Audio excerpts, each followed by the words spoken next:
ஜெய் ஸ்ரீராம். ஜெகம் புகழும் புண்ணிய கதை அனுமனின் கதையே. அத்தியாயம் 16. அனுமனின் கதைக்குள் அவனை இறைவனாக்கப் போகும் இறைவர்கள் இருவர் நுழையும் மிக முக்கிய கட்டம் இது. அனுமனை நினைக்கும் போது அவனையும் விஞ்சிக்கொண்டு நம்முள் தோன்றும் ஒரு மந்திர சொல் ராமநாமம் ஆகும். ராமா என்றிட துன்பங்கள் அகலும், ராமா என்றிட இன்பங்கள் பெருகும், ராமா என்றிட பாவங்கள் பொசுங்கும், ராமா என்றிட புண்ணியம் சேரும். மந்திர சொற்களிலேயே தனிப்பெரும் சக்தி வாய்ந்த ஒரு சொல் இது. நாராயணா என்னும் சொல்லின் இரண்டாம் எழுத்தும் நமசிவாயா என்னும் சொல்லில் உள்ள இரண்டாம் எழுத்தும் சேர்ந்து ராமா என்கிற சொல் என்பார்கள் பௌராணிகர்கள். பீஷ்மர் அருளிய விஷ்ணு சகஸ்ரநாமத்தில் வரும் ஸ்ரீராம ராமேதி ரமே ராமே மனோரமே சகசர நாம தஸ்துல்யம் ராமநாம வரானனே என்னும் வரிகளும் ராமநாமத்தின் பெருமையை அழுத்தமாக உரைக்கின்றன.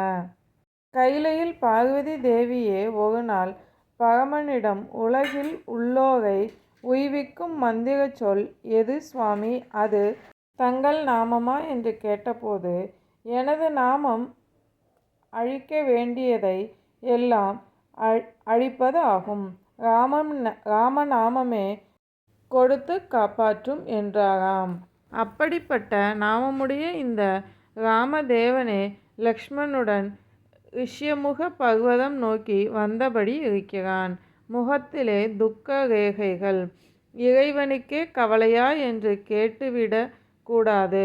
மானுட அவதாரத்தில் மானுடத்திற்கே உரிய மாயை அவனையும் விடவில்லை என்பதே உண்மை. அயோத்தியை பிரிந்து 13 வருடங்கள் வனவாசியாக வாழ்ந்தாகி விட்டது. இறுதியாக இருப்பது ஒரே ஒரு ஆண்டு. ஆனால் அந்த ஒரு ஆண்டு ஒரு யுகம் போல ராமனுக்கு அமைந்து விட்டது. காரணம் சூர்பனகை ராமன் மேல் கொண்ட மோகம். அதனால் அவளது மூக்கை லக்ஷ்மணன் அறுத்து பாடம் கற்பிக்கிறான். சூர்பனகை தன் சகோதரன் ராவணனிடம் சென்று கண்ணீர் உகுக்கிறாள். ராவணன் ஆர்த்தெழுந்து வந்து சீதையை பஞ்சவடியில் பார்த்து மயங்கி போகிறான். பின் அவளை மாயமாக கடத்தியும் போய்விடுகிறான். சீதையை கடத்தியது ராவணன்தான் என்பது கூட தெரியாத நிலையில் அவர்கள் இருவரும் தேடிக்கொண்டு வருகின்றனர். ரிஷ்யமுக பர்வதத்திற்கு முன்பாக இருக்கிறது கிரௌஞ்சவனம். ரிஷ்யமுக பர்வதத்திற்கு பல பெருமைகள் இருப்பது போல கிரௌஞ்சவனமும் அநேக சிறப்புகளை உடையதுதான். ஆனால் அதெல்லாம் சில காலங்களுக்கு முன்பு. இப்பொழுது அது ஒரு மாயவனம். அந்த வனத்தை எண்ணி பார்க்கவே முனிவர்கள் முதல் ரிஷிகள் வரை அஞ்சினர். அவர்கள் மட்டுமா, விலங்குகள் கூட அந்த வனத்திற்குள் நடமாட அஞ்சியதுதான் ஆச்சரியம். அறிவு படைத்த விலங்குகளுக்கே ஒரு வகை அச்சம் ஏற்பட்டதற்கு ஒரு பெரிய காரணமும் இருந்தது. அந்த காரணம் அறியாத நிலையில் முகத்தில் கவலை ரேகைகளோடு, கையில் ஒரு துளாவலோடு, கையில் கோதண்டமும் பின் முதுகில் அம்பரத் தூணியுமாக ராமலக்ஷ்மர்கள் அந்த மாயாவனத்தில் காலை வைத்தபோது அவர்கள் கண் எதிரில் ஒரு அதிசயம் நடக்கத் தொடங்கியது. விலங்குகளிலேயே பெரியது யானை. அப்படிப்பட்ட யானை மடு ஒன்றில் நீர் அருந்தியபடி இருக்க, அங்கிருந்தோ ஒரு கரம் வெகு நீளமாகவும் யானையை விட பெரியதாகவும் இருந்த நிலையில் அப்படியே அந்த யானையை பிடித்து இழுத்து கொண்டது. அந்த ஒரு காட்சியே ராம லக்ஷ்மணர்களுக்கு அந்த வனம் ஒரு மாயாவனம் என்பதையும் அங்கே எச்சரிக்கையோடு நடந்து கொள்ள வேண்டும் என்பதையும் உணர்த்திவிட்டது. கிரௌஞ்சவனத்துக்கு வெளியே ஓரிடத்தில் முனிவர் ஒருவர் தவத்தில் இருக்க அவர் மேல் புற்று புழைத்து விட்டிருந்தது. அந்த புற்றை சுற்றி ஆள் உயரத்திற்கு அக்னி வலயம் ஒன்றும் அணையாமல் எரிந்தபடியே இருந்தது. ராம லக்ஷ்மணர்கள் இருவரும் அந்த காட்சியையும் கண்டனர். அண்ணா, இது அபாயமான வனம் போல தெரிகிறது. மாயக்கரம் ஒன்று ஒரு யானையையே பற்றி தூக்கி செல்கிறது என்றால் அதன் பின்னால் ஏதோ இருக்கிறது. அத்துடன் அதோ பாருங்கள், ஒரு தவசியானவர் அக்னி வலயத்திற்குள் தவம் புரிவதை. வாருங்கள், அவரிடம் சென்று இங்கு நாம் பார்த்த காட்சி குறித்து விளக்கம் கேட்போம் என்றான். இருவரும் அந்த அக்னி வலயம் அருகில் சென்று நின்றனர். முனிவரோ அயராத தவத்தில் மூழ்கியிருந்தார். தவத்தை கலைப்பதோ பெரும் பாவம். எனவே ராமன் தயங்கினான், லக்ஷ்மணனையும் தடுத்தான். லக்ஷ்மணா, செயலில் பெருஞ்செயல் தவமியற்றுதல். தவத்தை எதன் பொருட்டும் கலைத்தல் கூடாது. அது பெரும் பாவம் என்றான். ராமன் பேசியது அந்த முனிவரின் காதுகளில் விழுந்து விட்டதோ என்னவோ. அவரது விழிகள் மலர்ந்தன. ராம லக்ஷ்மணர்களை பார்த்தவருக்கு ஞான திருஷ்டி உடனே தன் கடமையை செய்ய தொடங்கியது. எதிரில் நிற்பவர்கள் ராம லக்ஷ்மணர்கள். அநேக நற்காரியங்களின் பொருட்டு இக்ஷ்வாகு குலத்தில் அவதரித்திருக்கும் ஸ்ரீமான் நாராயணன் அவதாரமே ராமன். ஆதிசேஷனே லக்ஷ்மணன் என்பது வரை உணர்ந்து கொண்டவர் இருவரையும் பார்த்து ஆசீர்வதித்தவராக, தேஜஸ் பொருந்திய தசரத புத்திரர்களே, உங்கள் வரவு நல்வரவு ஆகுக. இது கிரௌஞ்சவனம். நீங்கள் கண்ட மாயக்கரமானது அரக்கன் கபந்தனின் கரமாகும். கபந்தன் என்றால் தலையில்லாத முண்டம் போன்றவன் என்பதாகும். ஒரு கந்தர்வன்தான் சாபத்தால் இப்படி ஆகிவிட்டான். இந்திரனின் வஜ்ராயுதத்தால் தாக்கப்பட்ட அந்த கந்தர்வனின் சிரசு வயிற்றுக்குள் அமுங்கிவிட்டது. கைகளும் கால்களும் மட்டும் செயல்பட வயிறே வாயாகி விட்டது. தலையில்லாத கோரமான முண்டமாக எப்படி காலம் தள்ளுவது?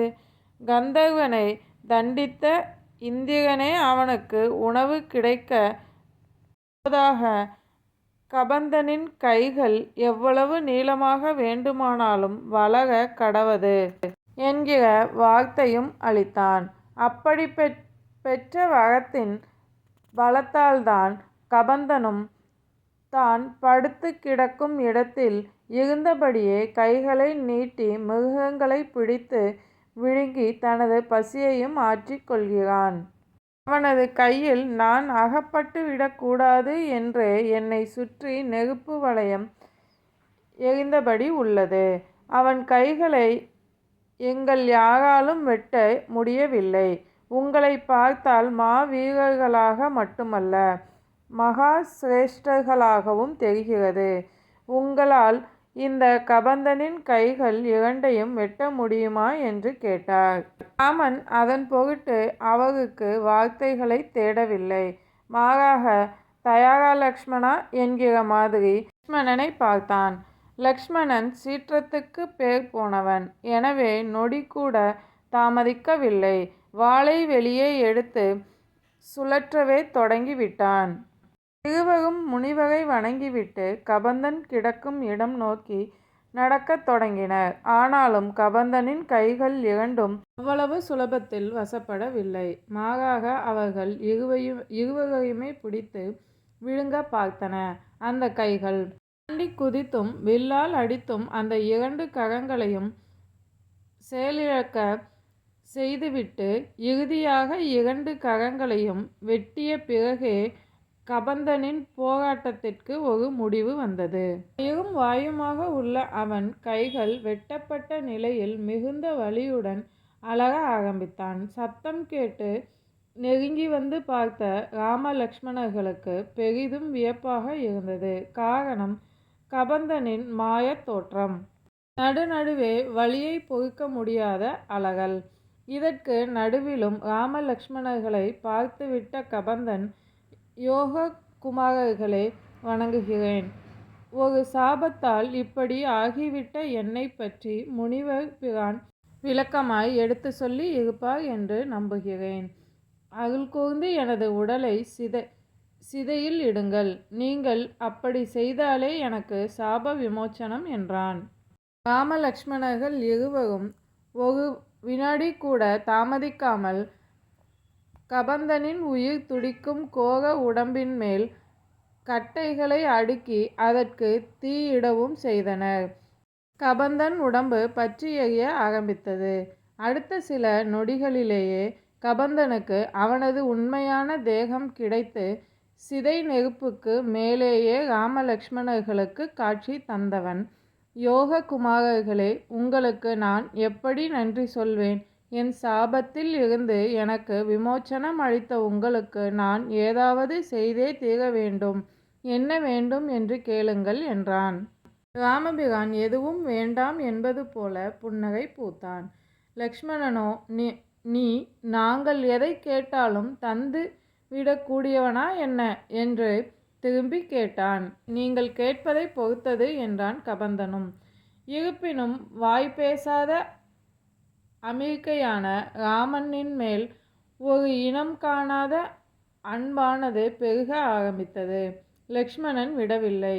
சீதையை தொலைத்துவிட்ட சம்பவத்தை கூறி, அண்ணியை நான் கண்டு அறிந்தே தீர வேண்டும், அதற்கு வழிகாட்ட முடியுமா என்று கேட்டபோது அந்த கந்தர்வனின் முகத்தில் ஒரு அலாதி புன்னகை. அயோத்தி இளவர்களே, நானறிய வானில் ஒரு விமானம் மூலம் அரக்கன் ஒருவன் தென்புறமாக ஒரு பெண்ணை கவர்ந்து செல்வதை பார்த்தேன். அந்த மாதரசிதான் ஸ்ரீராமனாகிய தங்களின் பத்தினியார் என்பது இப்போதுதான் புரிகிறது. நீங்கள் நேராக ரிஷியமுக பர்வதத்திற்கு செல்லுங்கள். அங்கே சுக்ரீவன் என்னும் வானர அரசனும் கிட்டத்தட்ட உங்களை ஒத்த நிலையில்தான் இருக்கிறான். அந்த சுக்ரீவனுக்கு அனுமன் என்று ஒரு மந்திரி. அவனை நீங்கள் சந்திப்பீர்கள். அதன்பின் ஆரம்பமாகும் அற்புதங்கள் என்றபடியே மறைந்தான். அடுத்த நொடியே, அனுமனா, யார் அந்த வானரன் என்கிற கேள்வி லக்ஷ்மணனிடம். ஓம் சாய்ராம். ஜெய் ஸ்ரீராம்.